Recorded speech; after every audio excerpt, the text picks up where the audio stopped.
about scanning networks. This is the second phase of our ethical hacking workshop series, and we are going to be looking at the importance of scanning networks and how malicious hackers can get a deeper look into the system. So we're going to be looking at, specially crafted packets that we can send, and different types of scans, such as ping scans, port scans, and we will look at how we can use that to map out the network. And we're going to be using different tools like NMAP, Wireshark. I'll be demonstrating NICTO and HPing as well.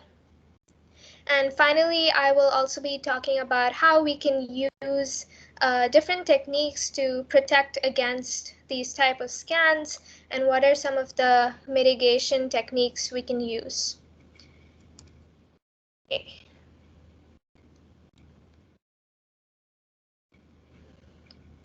So before we start, I just want to give a quick disclaimer that I'm going to be explaining why scanning is essential to any organization with various tests and demos, but you should know that when you're following along, please just try it on your own system or just a system you are, authorized to protect. If you don't have authorization, please do get permission from them before conducting a scan.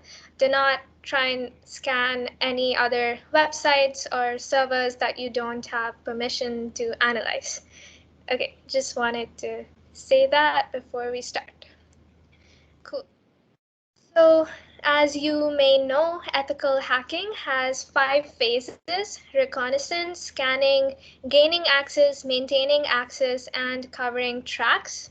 If you attended our first phase of this, and if you attended the footprinting workshop, you now know how the ethical hacker can get more information on the target, and they also have a better idea on how to get deeper into the system.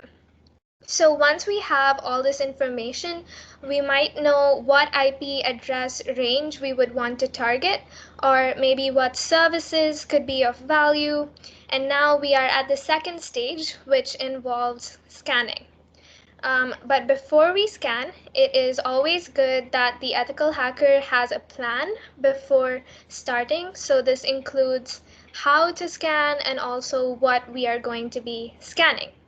So essentially, the process of scanning starts with trying to connect with open TCP and UDP ports. And by doing that, we try to map out the network. We will try and see what type of devices are there on the network, try to figure out what operating systems are being used, and also see what sort of data is being sent across. So scanning can use different types of tools and techniques, and it can be used to see what defense mechanisms are in place. They might have firewalls or intrusion detection systems in place. So we can try and identify that, and it will also help us build that general topology of the network on the target machine. So we can use tools like NMAP to send out these packets to various ports of the target machine. And these packets are crafted in order to gain responses from the machine. And depending on what sort of responses they give, we can identify if the host is alive, if the ports are open, and also what sort of services they are running. Okay, so some of the goals of this is to see what ports are open and exposed, and also what services are running. And the ports that we're going to be concerned with are the well-known ports. So these fall in the range of 1 through 1023, and you should become familiar with some of the commonly used ports. For example, 21 is FTP, 53 is used by DNS, and 80 is used by HTTP. So these are the well-known ports. But other ports can be scanned as well. For example, ports 1024 to 49,151 are the registered ports, meaning that different vendors can use this for applications. For example, port 3389 is used by the remote desktop protocol. So different vendors can use it for their applications.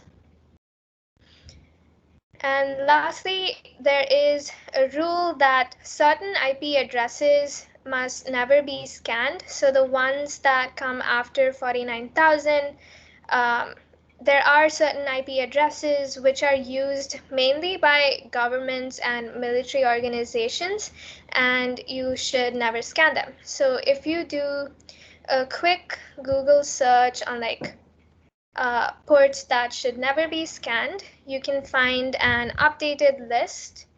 So I'll just share my screen. I just found this blog that has a list, and as you can see, they all belong mainly to government organizations, the Defense Information Systems, the Army National Guard, and they are protected against these type of scans. And even if you do try to ping them or send a packet across, they have measures in place that will stop it from allowing the ping to go across, and even when you do ping it, it will just be discarded and it won't go through.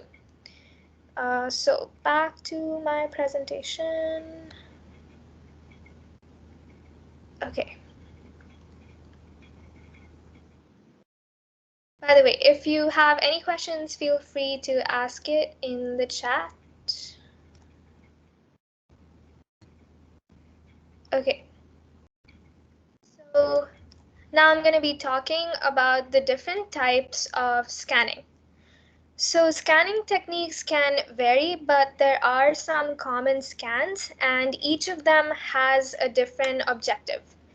So the first one, port scanning, will scan the target for open ports, live systems, and various services running on the host.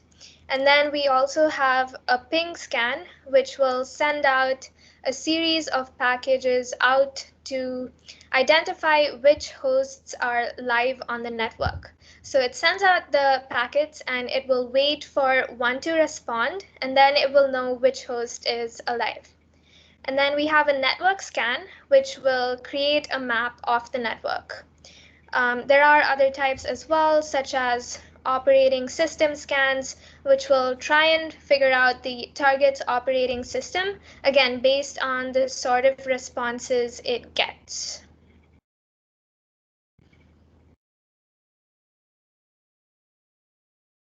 Okay. So here are some of the commonly used tools. Wireshark is the first one. It's used for wireless networks, and it's a source packet analyzer. Very helpful when you want to conduct passive scans. And I'll show you how to start a simple packet capture in a bit. We have HPing3, which is a Kali tool, and it can provide capabilities to do advanced port scanning, firewall testing, and a lot of different attacks, type of attacks as well. We have OpenVAST, which has vulnerability scanning as well. We have NMAP, which is what we are going to be using for today's workshop. It has different types of scans that you can do depending on your objective, and you can also do it in stealth mode if you don't want the target to know that you are trying to scan them.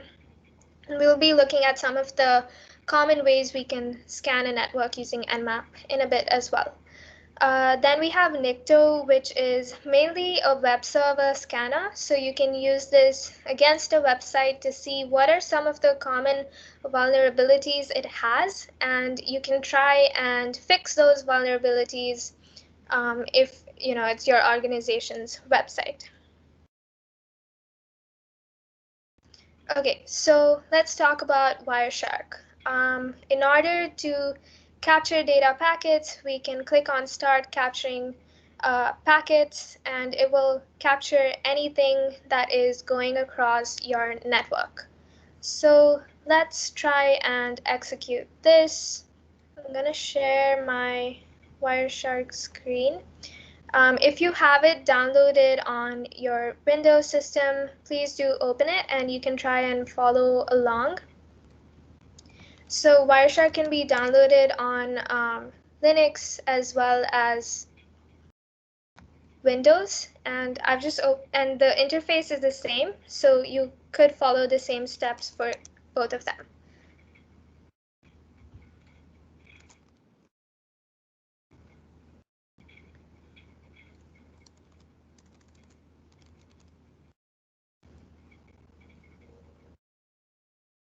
Okay, so as soon as you open Wireshark, this is what you should see, and you can either open up a packet capture that you already have, or you can start your own packet capture. So let's try and start our own packet capture and see what it captures. So over here, you can click on capture, and then it can, it gives you the option to see what filters you want. And I'm just going to stick with the default options it has and click on start. So now it's going to start capturing packets in a second. And let's say that I want to do a quick Google search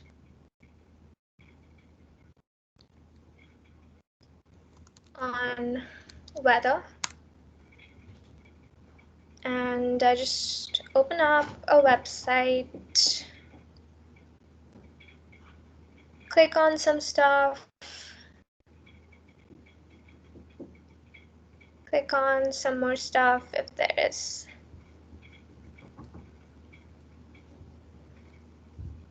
Okay, so now let's go back into my capture and stop it. So as you all can see, it has captured a lot of different things. So it may be capturing other things other than the website request that I've made. So if we look at the different things it has captured, we see that we have a source and a destination. So packets are being sent across, and we have different protocols that it is communicating on. We have TCP, DNS, UDP. And if I only wanted to look at the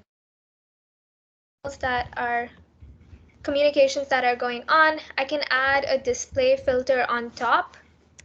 So if I just add a UDP filter, it will now show me all of the UDP packets and help me narrow down my scope on what I want to look at. If I remove this, it takes me back. And there are a lot of different types of packets as well. So if I look at this, for example, a FIN-ACK. So a FIN-ACK packet usually shows up at the end of your communication. This FIN is saying like the communication is over between the source and the destination, and then the destination would also send back a FIN packet as well. So this is just an example of the types of communication that you could see on Wireshark, and using this you could gain a lot of information on what types of requests are being sent across your network, and try and use that to gain more information about your target. Okay, so I'll come back to the presentation now.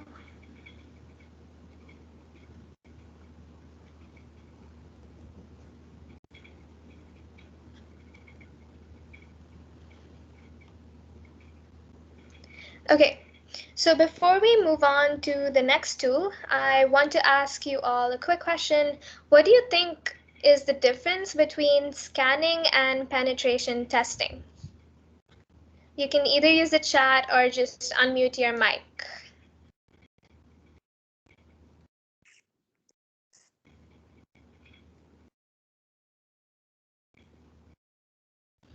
Okay, so scanning is like a precursor, scanning passive, pen active. Yeah, both of those are correct. Any other inputs? I think I read somewhere that penetration testing is more intrusive because it is, I think that's the active. And with scanning, you're just looking for, I guess you're not really breaking into anything, right? Yes, Versus exactly. penetration testing, yeah. Yeah, so like Michael, Salman, and Shreya said, scanning is usually when you want to check for vulnerabilities, but it's not the same as penetration testing. So, penetration testing is usually you're looking for those weaknesses and then you launch different attacks to try and gain access to the system. So two of them are closely related, but they have different objectives. So when you are conducting a scan, you would usually conduct a scan and then compile a report. And with that report, you can try and reduce the risk by addressing, the vulnerabilities that were there in the report. For example, if one of the vulnerabilities was that your machine was outdated, then a solution for that would be to install a patch that would update it and thus removing the vulnerability. Um, on the other hand, the penetration test would use that scan to try and gain access to the computer system. So a penetration tester would require a more broader range in knowledge and also more expertise in computer systems, operating systems, network devices, and so on. And once you have tried to gain access into the system, you would, compile a report that would have all of your findings and also possible solutions to try and mitigate the weaknesses in the system. So vulnerability scanning is done on a regular basis, usually once a month in an organization, and it can cost, under $1,500. But a penetration test is done yearly, and it can cost several $1,000s. And both of these are essential to an organization. But like one of you said, vulnerability scanning is more passive, or it can be considered more detective, and penetration testing can be considered defensive. Okay, great. So now we're going to be looking at NMAP. I'm going to be showing just a common command or the most basic command, and then Amna will be splitting us all into breakout rooms where we can try using various NMAP commands and test out and scan the network. So I'm just going to share my screen real quick. Again, NMAP can be used on Linux and Windows as well. And I think in the technology requirements, we mentioned that you can download it on Windows. So I'm just going to show the Windows version. So in order to scan the network, you have different commands. And let's say you want to scan a domain. So you would use nmap and then the domain name. So I don't have any other domain I don't have authorization to scan any other domain. So there is NMAP's website, nmap.org, which allows us to scan them maybe like 10 or 20 times a day. They have like a limit, so make sure you're not scanning them like 100 times a day. That's not good. But yeah, this is like your basic command. Just type in nmap and then the domain name, and then it starts the scan. It might take a while depending on uh, various factors. So I can show you the one that I already did. So what it will do is, okay, looks like it's done. Yeah. So what it will do is check if the host is up first, and then it will do a quick scan of all the different filtered ports and show us which ports are open. So it gives us a summary over here that port 22, 25, 80, and 443 are open. Um, so you want to make sure that in your organization or in your, let's say for your company's website or web server, you have only the ports which are necessary to be open, right? You don't want any unnecessary ports to be open, because a port is like an open doorway, and if you leave it open, then you are very vulnerable to attacks. So you want to make sure that only the ones you have authorized are open. So this is just a simple example. Now, to make it more fun, we're going to be splitting you guys up into, I think, two parts. So Amna, you can split us up into the breakout rooms, and we can try different capabilities of NMAP shortly. And while Amna is working on that, are there any questions so far?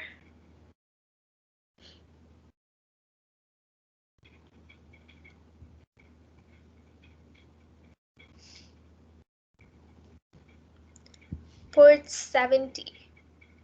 Let's see. Is that listed in the open one? No. Not sure. I think you can just do a quick search on that.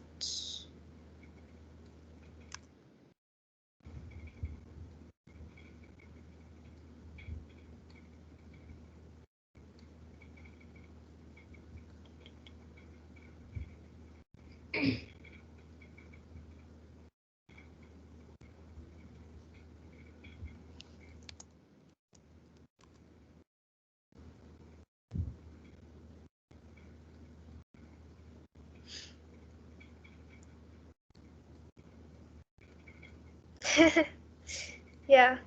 Well, there's like a lot of different lists that have all of the ports listed. Oh, yours has some extras. Interesting. Does it mention the name of what protocol is using it?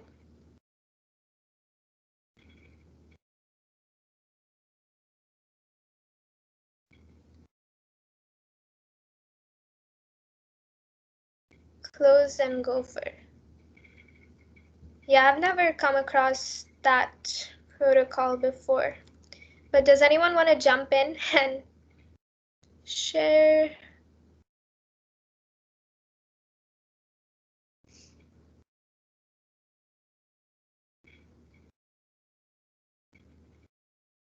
Oh, it uses TCP. Okay.